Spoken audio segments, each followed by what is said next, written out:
Welcome to the Owatonna Today Show, your community connection since 1991. I'm Linda Karnauskas, and I want to thank you for joining us on this Monday, December 5th. We're on location first thing today. We're going to be headed down to the Owatonna Arts Center, and we're going to be visiting with the artistic director, Sylvan Durbin. We're going to take a sneak peek at the Christmas display there. And then later on, we'll have here in the studio Laura Resler and Betsy Lindgren from the Owatonna Foundation, and we're going to learn all about the end of the year giving. Owatonna Today welcomes your suggestions regarding show topics and guests. You can do so by emailing us at owatonnatoday@charter.net or by contacting our show's producer, Leanne Alt, at 390-5751. Leanne would love to hear from you. Meanwhile, we will take a quick break to hear a word from our sponsors, and then we'll see you on location down at the Owatonna Arts Center, so please stay with us. Hi, I'm Dr. Beth Giltvet. And I'm Dr. Nick Vincelli of Horizon Eye Care. We want you to see what you love and love how you see. We're proud sponsors of the Owatonna Today Show. I needed more than just another dead-end job. I wanted a career, so I expressed myself. With the kids off to college, I decided it was time for me to go back to work and express myself. Express got me in touch with some really great companies. Now I'm on my way to a great career. Express Employment Professionals is in contact with thousands of companies in need of quality employees. Come in now and get the job you deserve. Express yourself today.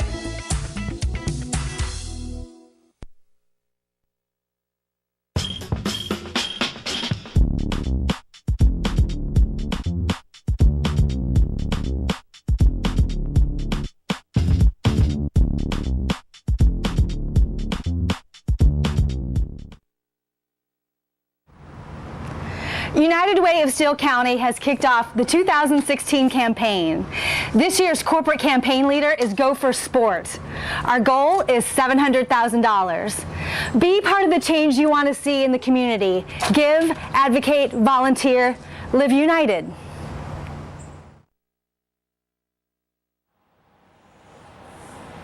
Welcome back to the Owatonna Today Show, your community connection. And we're on location at the Owatonna Arts Center, and we're here in the new entrance area with artistic director Sylvan Durbin.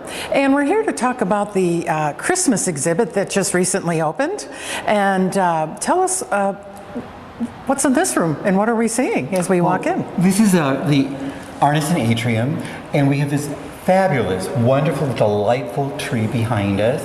And what makes it so special is Kyla Klinkenberger, I'm hoping I'm pronouncing that correctly, made these fantastic paper origami orbs in green and blue, which is kind of the color scheme that we're working with in the atrium and one of the gallery level. Of course, we do have a red Christmas tree and poinsettias in other areas. How does one decide what to pick in the way of color that you wanted to express here? Well, you know, a lot of it happens through the generosity of a lot of individuals who have ideas and are willing to loan us things. And it's always fun to, you know, have that traditional red and green Christmas look, but it's also fun to explore other color options too.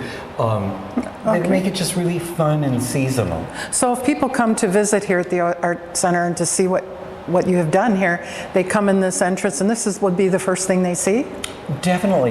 And you know, the other thing I should mention is, you know, we're open to the public, so we think of this as the Art Center's gift to the community. You know, we're always free and open to the public. There are very few things that we charge for, some musical programs, but by and large, this is open, you know, from 1 to 5, Tuesday through Sunday, and we welcome, you know, the young at heart to come in and see the fantasy world that we've attempted to create. Very beautiful, I might add, but they come in this door then in the entrance and they can go use the new elevator or go up the stairs to the gallery area, which I would love to see. Let's go see that. Let's go up. Join us. Sylvan, we have relocated to the gallery area, which is just up the stairs from the main entrance. And here to our left, we're looking at this tree and deer. And could you explain about this and how this developed and what's entailed? We have this wonderful 12-foot Christmas tree, once again with the beautiful paper ornaments. The delightful thing is you can see it from out of doors as well.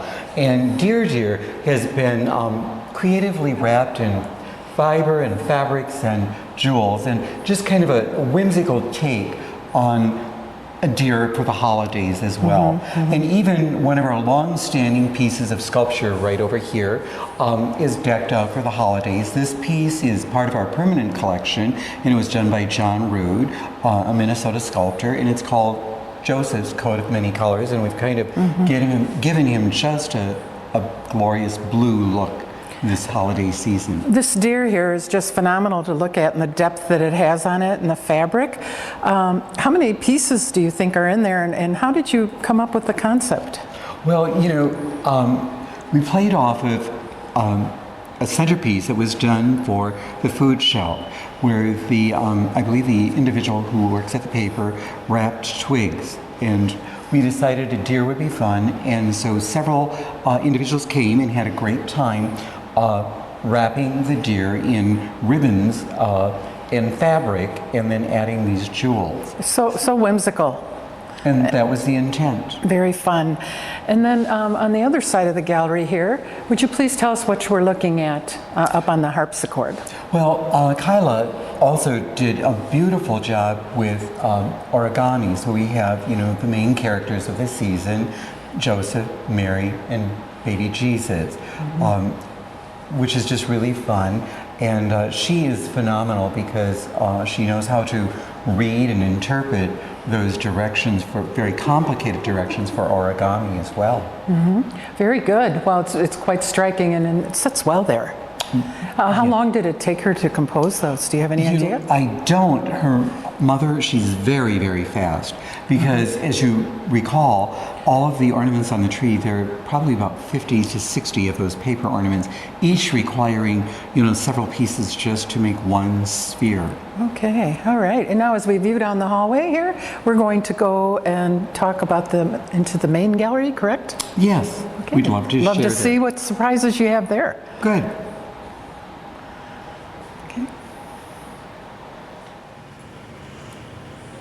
Sylvan, we've relocated to the main gallery, and as guests come into the main gallery of the Arts Center, what will they see?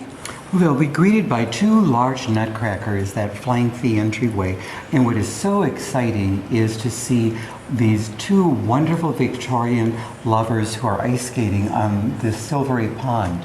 Marilyn Hankey made them. They're just stunning. You really have to get a close-up at their face and features.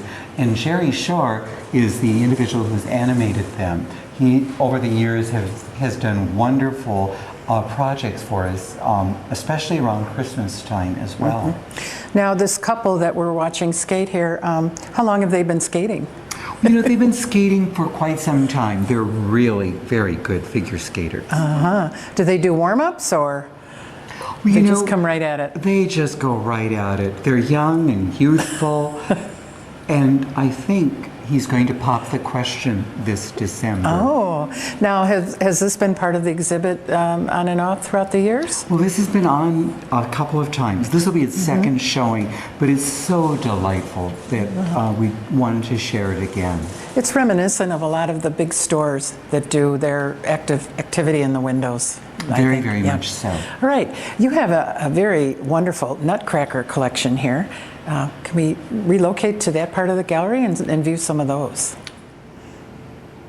Sylvan, we have relocated to the Nutcracker Suite, and what can you tell about what we're looking at here? Well, there are over 100 nutcrackers, and we've gotten them from several collectors here in town. And right underneath the wreath are the main characters and a few stand-ins for the Nutcracker Suite. You'll really want to come in and take a good look at them, because there's Mickey Mouse up there. There's all kinds of different characters that are portrayed as nutcrackers. So it's just a delightful collection surrounding this fantasy castle. Just reminds you of almost like a Babes in Toyland type thing, but the children could bring their books if they have the Nutcracker story and compare to what's there. Definitely would be so delightful and so much fun. That's great. How did you come up with this, the display itself? It's very innovative. Well, we wanted kind of a castle-like for them to have as a backdrop, and with the colors just are very bright and festive, and hopefully make you want to smile. Wow, they're just phenomenal. So much fun to do at the Christmas time, to come in and see all these. Well, it is the magical season. Yeah. And the child in all of us gets a chance to play. Yeah. Let's go over to the large performing arts room and see what you have there. We'd love to have you there. Sylvan, we are now in the Performing Arts Hall, and we're standing in front of what you call the big tree. The grand tree, and The it's grand decked tree. in beautiful red poinsettias this year, and you can also look out onto the landscape as well. And how many feet This tall tree is this tree? is 12 foot tall, but we've, lifted it up because the ceilings soar to 15 in here. And the carolers were in and with their wonderful voices and joyous music for the holidays, just to fill the room beautifully with holiday music. Oh, this room has very unique acoustics to it. It's wonderful to hear music It's in this beautiful. room. What do you have happening in this beautiful hall? It's always beautiful this time of year, but what do you have happening now and through December here? Well, one of the things that we're so pleased and very honored to do is we're going to have Abigail Henson on the 16th of December at 7:30. She's going to perform on her harp, and she's just received a major award, and so it's always exciting to share local talent and to give her an opportunity to perform for all the rest of us. And do we need to have tickets in advance? No, and that's a freebie and open to the public. It's going to be a fabulous concert. She's just a remarkable young lady and an excellent musician. And what else do you have coming? And there's something coming up for the children. We have Cocoa with Santa on Saturday from 10:30 in the morning till about 11. It's a wonderful opportunity for the young at heart to tell Santa their favorite wishes, and great photo opportunity. And will Mrs. Claus be joining them, or? She's going to be here on the piano, and the other thing is she's going to read a story, one of Santa's favorites. So that'll be a surprise. And that's on what Saturday? Saturday, December 10th from 10:30 to 11. It's open to the public. We hope you'll join us. Well, you've done a wonderful job. It's absolutely beautiful. You haven't seen everything, have they? No. So come on There are out. a lot of little surprises around. Come to the Owatonna Arts Center for Christmas. Take a look. And then this will be up for how long, Sylvan? Till the end of the month, and I believe it will be till about the 29th or the 30th. Meanwhile, we will take a break to hear a word from our sponsors, and then we'll be right back, so please stay with us. Hi, Brad here from Owatonna Senior Place. Our goal at Senior Place is to involve, enrich, and empower adults 50 years of age or better to live as independently as possible in our communities. We do this by promoting wellness through recreational, educational, and social opportunities, as well as being a referral source for services available within our area. Activities and programming at our center emphasize creating and maintaining independence in all phases of life. Come see what Senior Place has to offer. Live full, live well, and live long. Amy Swain Hearing Centers is a proud sponsor of the Owatonna Today Show. I'm Dr. Amy Swain, and I want everyone to hear better. Hi, I'm Betsy Lindgren from the Owatonna Foundation. Your generosity has made Owatonna a better place to live by benefiting our community, the arts, recreation, and education. Please consider a donation today. The Owatonna Foundation is a proud sponsor of the Owatonna Today Show. At Triumph Graphics, we think beyond ink. That's why you should make us your source for creative concept, design, print, mail, and web. Check us out today at triumphgraphics.com. Owatonna Public Utilities, real people, real reliable, real progress. Making life a little easier day after day, taking pride in our community, listening to what you say, a voice you can talk to. We're growing with you in mind and everything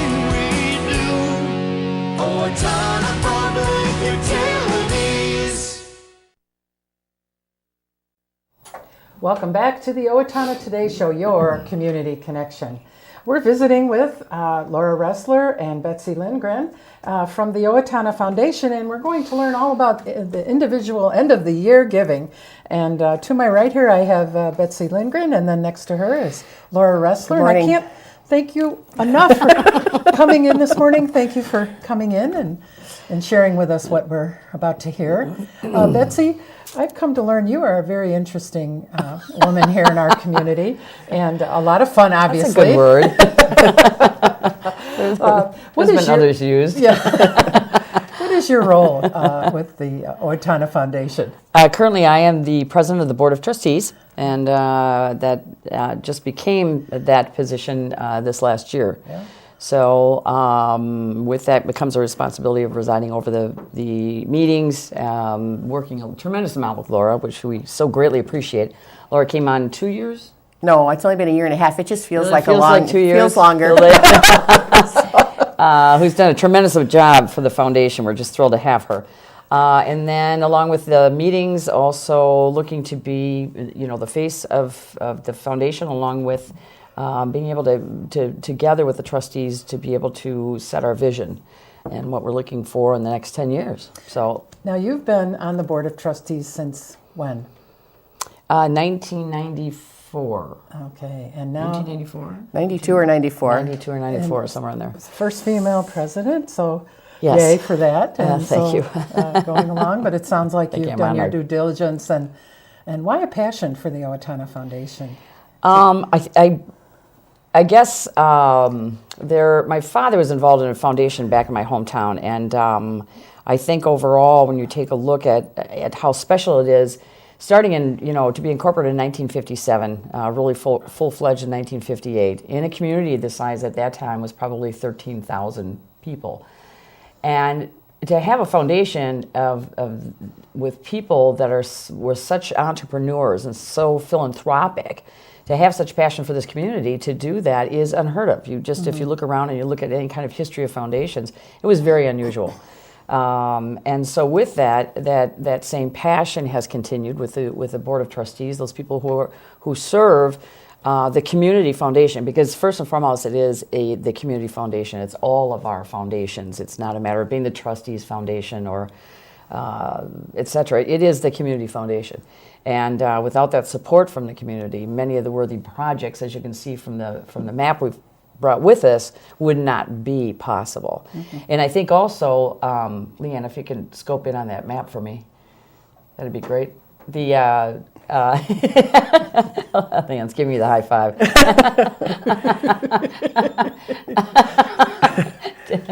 Taking direction well.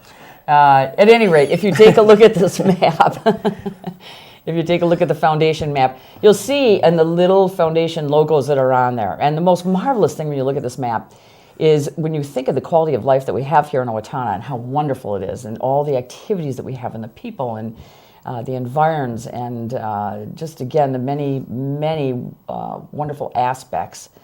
It's a great community. But and if you take a look at this map, you'll see that if you began to start taking those foundation logos off of there, the face of our community would truly look quite different. Mm-hmm. If we didn't have our Village of Yesteryear, if we didn't have the parks and trails, if we didn't have the History Center, when we take a look at the wonderful work that the Hospice House does, mm-hmm. the soccer fields, the water park that's here. I mean, it would look really quite different if you start taking those things away. And they were all made possible by the generous community and with the foundation, Owatonna Foundation, looking over those funds. In just the 20 years I've been in the community, I've often said it'd be really interesting to have a time-lapse camera mm-hmm. of the mm-hmm. improvements. I think people would be like, wow. Absolutely. Betsy, share a little bit. You have a passion for people as well. And just a quick note, share what it is you do here in the community when you're not involved in the foundation, among other things, but you have a business. You want to share a little bit about that? I do. I'm the owner of Express Employment Professionals, and we've been in business for 31 years, soon to be 32 in April in 2017. And I have 3 offices. I have one in Owatonna, one in Albert Lea, and one mm-hmm. in Cedar Falls, Iowa. And, it's funny because we were taking a look at the business and saying, really, for the number of people that we've touched and the lives that we've touched, we put some short quick numbers over 31 years, and I think that we've put together close to 100,000 W-2s. Wow. So when you think about that, at least when I think about it, because unfortunately sometimes I don't stop and take a moment to reflect on that, but there have been the most wonderful people I've had the privilege to work with, both as part of my team and also our associates. But you're taking a look at generations. Of course, I'm not getting older; they are. But yeah, that's right. I'm looking at that's the generations of where you keep on ticking. That's all. Yep. Exactly. Where we've seen people who, every 3 years we might see them and helping them to change their careers. So you have a passion for people, whether it's I do. matching jobs with companies, and it's kept us a town in the as far as employment, good industry, keeps companies coming, keeps our workers employed, which helps fund the Owatonna Foundation. Yes, yes. So, yes. Laura, let's talk with you a little bit. What are the plans as you're going into the end of the year giving? Well, we've just done our end of year mailing, and if you did not receive a letter from us, you can certainly come in and make a contribution to the foundation at our office. We're open Monday, Wednesday, Friday, 9 to 1. You can also go to our website, which is www.owatonnafoundation.org, and make a contribution that way. And I think sometimes people think that they need to make a big contribution, and really any amount is appreciated. If it's $5 or $500 or whatever, it all helps us, to make that goal and the mission of the foundation, possible. Right. Let's talk about the new board initiatives.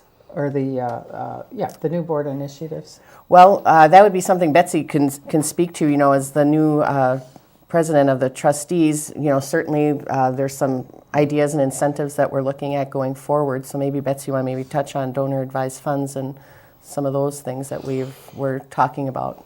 There's been, Dave Einhaus, a tremendous amount of changes in the 5 years when he was president. He has to be one of the hardest working presidents, and certainly many of them that we followed in the past, and again, honored to do so. And taking a look at the changes within our community, we have to be cognizant of, with those changes, ourselves as a foundation and as the overseers of those funds, the community funds. What is the best way to be able to invest those? What is the best way to be able to take a look at our community and say, looking to our future, where do we think that's going to happen? We do that by continuing to develop relationships with different organizations, to making sure that we've got our eyes and our ears to the what's happening in the makeup of our community. One of the things we wanted to be able to do is, historically, the foundation has, many times we call it bricks and mortar, but it really is looking for a shelf life, because, again, this is what we like to call a legacy giving. And having that legacy giving, first and foremost, can start with projects that, again, are going to be in our community, investing in projects that are going to be in our community for a period of time. Our focus, our niche is not going into short-term programs, but indeed into capital investments, capital projects, exactly. Which leads me to another question. I'm wondering, as baby boomers, we're all aging, we're retiring, or you may be, but you know what I mean. Eventually, yes, becoming. I know. Okay. Okay. And how do you? Are not dear. I wish I could put the brakes on it, but So let's say, how does someone like the foundation appeal to our millennials, all those nice young families here in Owatonna that are the future? Amazingly enough, we have a lot of people that are young people that are beginning to get very involved, with us and becoming more aware of us, which is fantastic. And I think first and foremost, the feeling, as Laura said, is not that you have to have a lot of money to give to the foundation. I mean, that's a wives' tale, as they say. It is the $5 and the $10 and the $25 and the $50 that, as we go along and go to the future, that's going to help us grow, because one of the initiatives we really want to look at is being able to reach $10 million. Now, we have been at about we're at 4.8 right now. It's very possible for us to get to 10 million. With $10 million, think of the amount of projects that we really could, have the dollars we could have available for those community projects would be tremendous. Yeah. So I think also that millennials, like anybody else, that are looking to the future, and that future is to make sure that, again, our wonderful city is maintained, the lifestyle that we have is maintained. Again, the projects, looking forward to what are those projects that they see in their future and for their children. So which people coming into the community saying, this looks like a nice place to raise children.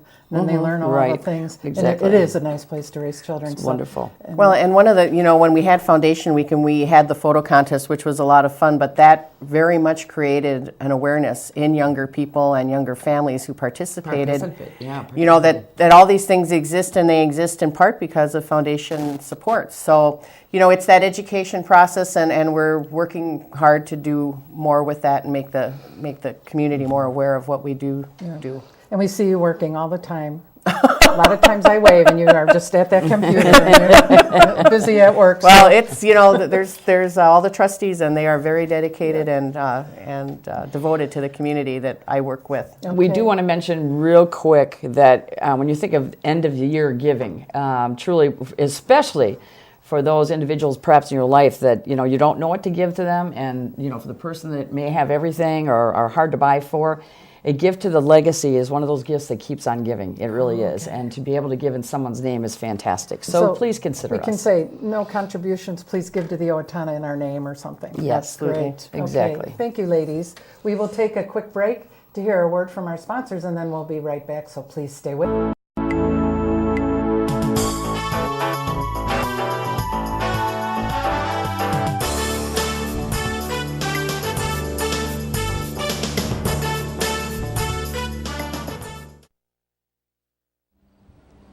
Hi, my name is Dave Efforts with TPS Insurance. We're here to handle all your insurance needs. We are a very proud supporter of the Owatonna Today Show. Welcome back to the Owatonna Today Show, your community connection since 1991. It's now time for our community announcements. The last date for toy drop-off in the collection boxes for Toys for Tots is Tuesday, December 13th. Trinity Lutheran Church of Owatonna is hosting a concert to benefit the Steele County Toys for Tots program on Friday, December 9th at 2016. Doors will open for the concert at 6 p.m., with the concert starting promptly at 6:30 p.m. There is no charge to attend the concert. Attendees are encouraged to bring an unwrapped gift for the Steele County Toys for Tots program or make a free will donation. Little Theater of Owatonna announces auditions for its winter comedy, Prelude to a Kiss, 6:30 to 8:30 on Monday, December 12th, and Tuesday, December 13th. The show features a cast of 14 with roles for 6 to 8 men and roles for 4 to 6 women. Scripts are available by contacting Craig Berg at 507-676-0098 or Mary Butler Frazier at 507-363-2377. Show dates will be February 17th through the 19th and February 24th through the 26th. You are invited to Steele County's Humane Society's Merry Market, Saturday, December 17th, 9 a.m. to 2 p.m., Owatonna's Eagles Club. Owatonna winter parking regulations are in effect for November 15th through March 31st. On even-numbered calendar days, park on the even side of the street and between 12 a.m. and 12 noon. On an odd-number calendar days of the week, park on the odd-number side of the street between 12 a.m. and 12 noon. Be our guest, serving community meals in God's name. Free meals are available each week in Owatonna on the following locations: St. Joseph's Church on Tuesday, Wednesday Bethel Baptist, Sunday Trinity Lutheran.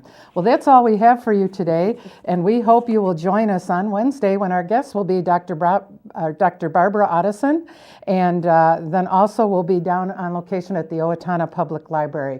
So until then, have a great day, and we'll see you on Wednesday. Ignore that and.